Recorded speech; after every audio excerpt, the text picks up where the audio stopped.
Messieurs, dames, nous sommes en politique. La politique a ses réalités et c'est une vérité. La coalition aujourd'hui, FCC cache parfois, na tongo za malili, na midi eza, moitié de na poko et comme moto. Le président de la République a dit: je n'ai même pas l'intention de dissoudre l'Assemblée. Je n'ai même pas l'intention. Mais ce qui va blocage, c'est Janine Mabunda a salué point de presse. Makambo Janine Mabunda lobby et outina kingakati to utie pana emoko. Ngana muto songi usana ngaya oloba. Na ningina yeba comment na IDPS va trouver makambo wana. Na yambi président Gaston, président Gustave, mon lobby parlementaire de Boubatunyo Sobayebi, mon conseiller Bango. Nazana parti, Nazana Musikate, Nazora Balabalate, la partie, dans la 10e rue. Président Gustave Yebisabiso, impression na yo na réaction à Janine Mabunda. Et c'est Pesibino to et Pesibino moto mutema moto. D'abord, Mbote na ba landinyo so basali kolanda biso na EDM TV, na tombé bino une très bonne condition d'écoute. Et puis tout mais là tous à l'ensemble. Mais ben impression na biso bon et boy ko sala na yango kaka ben impression moko je dirais il y a pas sentimenté ou soit pas de joie mais ce sont des impressions de tristesse. Il y a rotala que baninga na biso et en l'occurrence madame Janine Mabunda azali présidente de l'Assemblée nationale, la personne qu'on considérait, qu'on pensait être mieux outillée. Il y a qu'à comprendre non seulement la langue française, oui, mais il y a qu'à définir aussi certaines expressions. Très bien. Les lots oyo a qu'à démontrer que nos expressions mususu na lingala échappakaye et puis voir même la française la difficile pour naie comme un peu na ko répondre na ngo na kota la ba maloba o ya lobi wana ebele et sopier d'abord et puis bimise libanda la constitution. Parce que la constitution quand elle dit en rapport à ce qui concerne la dissolution, que le président, après avoir constaté une crise ou un blocage, il fera l'appel, il devra consulter. Il devra demander l'autorisation. Il devra consulter les deux chambres, c'est-à-dire le Sénat et puis le Parlement, en complicité avec le gouvernement. Donc, c'est-à-dire le Premier ministre. Donc, à consulter Bango. Après ma consultation, on a sa position à dissoudre. Nasima ya alinéon et l'obité que non, ceux qui assistent sur consulter, il faut y aller à Bango, passer un rapport tout autorisé à dissoudre tout à dissoudre. Par contre, j'arrive. C'est bon. Par contre, quand le président de la République a tenu son mot Kounan à Londres, à lobby que, parce que la base réclamait la dissolution, lobby non. Je n'ai pas l'intention de dissoudre. Quand la personne dit que je n'ai pas l'intention, c'est-à-dire, Nazana makanisiwana te. Makanisiwana na mutu nanga ezate. Mais ceux qui batu bakolinga ba bloquer ba crise. Ceux qui vont pousser les gens, le président plutôt de la République à dissoudre, ce sont les gens qui auront l'idée de semer la crise institutionnelle. Parce que ceux qui crise institutionnelle et créé blocage, c'est alors que la Constitution avait déjà prévu, au cas où le président légitimement élu est empêché de travailler par un blocage, prenons le cas aujourd'hui, il y a FCC, on voit même un ministre de la injonction, il y a qu'à vouloir qu'on s'appelle avancer, il y a un projet de travail, il y a chef de l'État. Le chef de l'État aura maintenant la possibilité, il y a qu'à dissoudre. Ce n'est pas hors la Constitution, mais c'est dans la Constitution.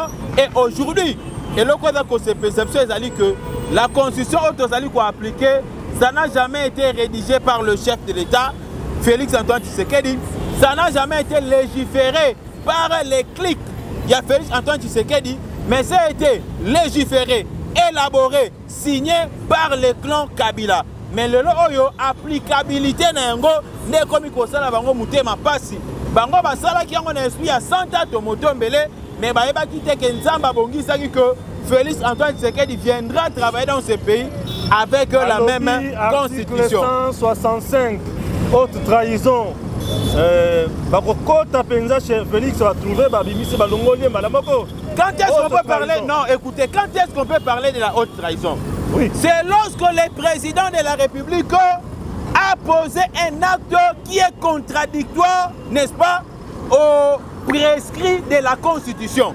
Mais si le président de la République, après avoir constaté réellement qu'il y a eu une crise, après avoir interpellé en Constitution le tripartite, c'est-à-dire l'Assemblée nationale, le Sénat, le gouvernement, il a la possibilité de dissoudre. Et après avoir passé dans l'acte, là je parle de la dissolution, il n'aurait pas à trahir la République. C'est-à-dire il n'y aura pas la trahison et dans ce cas, le président de la République ne devra jamais être traduit en justice parce qu'il n'a fait que respecter la Constitution. Donc, et là, on a Janine Mabundi à Janine, c'est juste oui. Non, merci beaucoup. Janine Mabundi à Janine, c'est juste que Janine Mabunda. Merci beaucoup. Janine Mabundi à Janine, c'est juste Kobanga. Il y a Kota là que oui. Il y a Kota là que non, ils n'ont pas tous les pouvoirs dans Maboko na bango. Attention. Le Parlement n'a pas le droit, n'est-ce pas, de déchoir le chef de l'État. À moins qu'il y ait une haute trahison. Même la justice, ça c'est constaté, c'est alors qu'on peut déchoir le chef de l'État. Pendant que le chef de l'État est dans la Constitution, le Parlement n'a aucun pouvoir à déchoir le chef de l'État. Donc, et là, l'obéissance Janine Maboundou, nous comprenons qu'ils ont peur parce que Makaniso Bango Bazara, ce n'est pas seulement Janine Maboundou qui a parlé. Nous allons nous rappeler dans un passé récent que Janine Maboundou a joué la pression.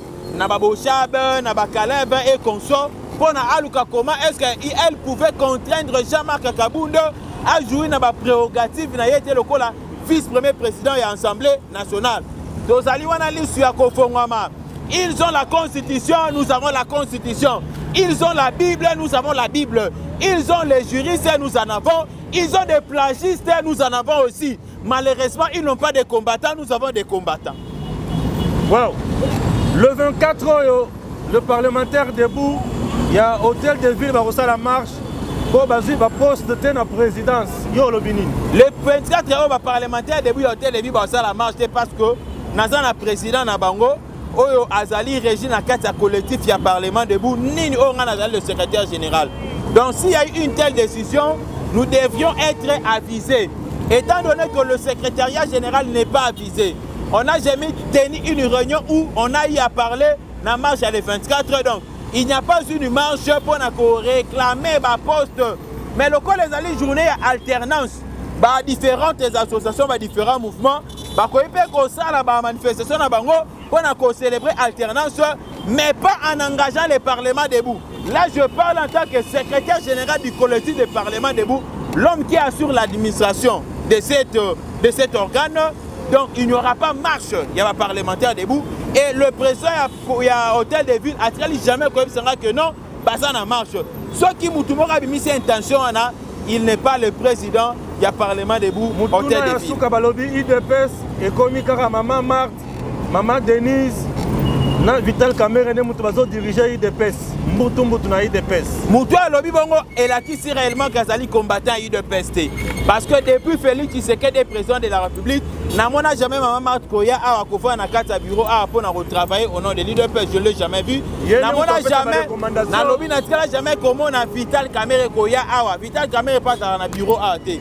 Batubana ba bureau a ezali Jean-Marc Kabundo, ezali Augustin Kabuya, ezali banani ba Birianza. Je suis un petit bureau, je suis un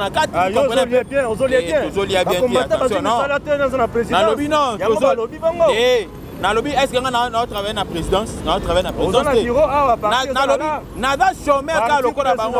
mais je suis cadre du parti, vous comprenez un peu, je suis cadre, je peux traiter sur certains dossiers dans mon petit bureau.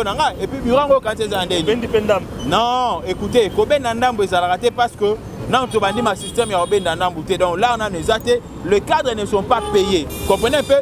Nous avons un système à Kalaï technique. Mais si toi tu n'as pas les Kalaï technique, tu n'as pas de bonnes relations avec les tierces. Nga emona la na mpiaka na bengi mama na mai zande ni junior Congolo. Koto na mwa mpiaka e ande ni changa mwa 10. Atinde nga mwa 10 na ndenge moko bien. Et ande nini les conseillers de la Zafat prof Kazadi hein et ça ndenge nini na na posa mo 50 morobo atindi. Vous comprenez un peu, c'est comme ça qu'on vit. On ne peut pas aller voler, on ne peut pas aller trop dans la mendicité, mais on joue juste na ba relation na biso et surtout a une bonne plutôt réputation que autre ça. Si tu n'as pas une bonne réputation et que ça là on nyo kwama na zo ebisa yo naza parmi bato na kendara na sima bato te surtout bato ba na ngambu ya mabe wana pour aller kemana FCC cash lelo soki FCC et tomboki balobi tokende cohabitation bokoka tokoka na biso tokoka parce que aussi tozala préparer na makambo nyonso et dans la cohabitation dans la coalition nous irons comme ça et là on a zali ko ebisa que comme tu misara na honte IDPS c'est zali grande machine ya politique et le président Félix même s'il ne parle pas il ne parle pas, mais il réfléchit. Attention. Il parle beaucoup. Même s'il ne parle pas en rapport à Makambo, mais il réfléchit. Et à des fois, le silence parle beaucoup de Balobakeno. Calme Liban qui n'a pas à l'ititi. Yo quand c'est Liban qui, afin de calmer à l'ititi, mais bêta des éditeurs au sur l'ititi à Rosala. Ravagé. Président, merci beaucoup pour la mkolo lelo. Souci na biso tu as un poste parlementaire debout. Bazokanisa nini pour Madame Janine Mabunda, présidente de l'Assemblée nationale, par rapport à la réaction offensive ou bien défensive dans la propos du chef de l'État. On dirait chef de l'État, ce que c'est dans Mboka, Azamou Santou, ce qui a quel banda combien? Non, écoutez, le problème là, il faut comprendre que ce n'est pas Janine Mabunda qui a seul parlé. Bafanda qui va ici Janine Mabunda qui n'a pas parce que ça n'a parlement. Vous comprenez un peu? Biso, le chef de l'État, Azobanga, ni cour constitutionnelle, Azobanga, ni parlement parce qu'il est dans la légalité. Moutoua Banga Kezali, Moutoua Zali, Nakati infraction d'Agoïko Banga. Quelqu'un qui n'a pas commis le moi j'ai été à 3 reprises dans le parquet, à 2 reprises dans la souciate. J'ai été là, mais Nasuka Mama Solo Nabima na Foutata diffranté parce que je n'avais pas aucune infraction. Et Nasuka Koutou, juge Absina Bima, yo Bima Bonden, il faut payer on a pris ça, on a foutu un bon oh, il faut foutre un bon pour na kata parking na oh. Yebisanga article moko même na constitution topé hein na nini na biso on a code pénal o elobi que soki ka muta koti na parquet ava bien faut pour mbongo. Na bi que muta sera sanctionné s'il a commis une infraction. Aussi longtemps qu'il n'y a pas eu l'infraction, la commission de cette infraction, la personne reste toujours juste intacte et logique libre. Donc merci. Le chef de l'État Azobanga ni maloba ya Janine Mabundi ya Janine au contraire la mère Mende ici bango j'ai aimé la mère Mende oyo aye ko suppléer quand même la mère Mende aye ko suppléer nani oh nani nyama o balu balinga olia mingi na fwa nani nyama moko boy on dirait li banki boy balu balinga olia mingi comme ah makelele ah merci beaucoup voilà Jolino Makelele. Oh, kombo ekimaki ngai. Voilà. Eh na lobby kombo nde kombo Makelele voilà. Mais nyama Makelele. Makelele za nyama o baliaka. Kombo nde kimenga na se référer na Makelele. La même ende ko suppléer Makelele. Ah ebisi banga répondre à lobby que je regrette. Le président Félix a bien précisé que il n'a pas l'intention de dissoudre le parlement. Mais ce qui n'est pas tout bakay ko créer crise. On les Janine Mabundi à Janine Aganga Nenga Zoganga Bongo afin de s'en bande connaître FCC Sabango que il y a une disposition constitutionnelle qui donne le pouvoir au chef de l'État de dissoudre le Parlement. Mais ceux qui veulent dissoudre le Parlement, c'est toi qui est dans la crise, il y a une institution. C'est-à-dire, les ministres doivent respecter le chef de l'État, respecter les ordres donnés par le chef de l'État. Makamounio ceux qui sont malades. Et le lot serait vite aux États, il y a des moutons. Certaines personnes, même ils parlent mal du chef de l'État, mais en réalité, ce sont les ministres. Oh, bah, ça a une responsabilité à construction. Ne pas freiner le ministre de la Finance. Pourquoi ils ont freiné? Parce que bah, Sinisara Bango déjà va lettre à démission avant comme premier ministre. Mais Babylon Konyon Soana, Kalamingite et aussi là. Au Kita, au Mata, ce n'est pas le président Félix Tshisekedi Mtakoti si Moana a dissolution dans le cadre du Parlement. D'ailleurs, Mikolo, Nanazo Bengaye, monsieur Tiafouin na dissoudre. Bic rouge sans encre. Merci. Na lobi nga na benga ye Tiafouin.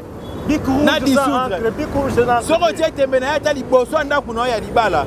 Tiafouin na dissoudre. Merci, je te remercie.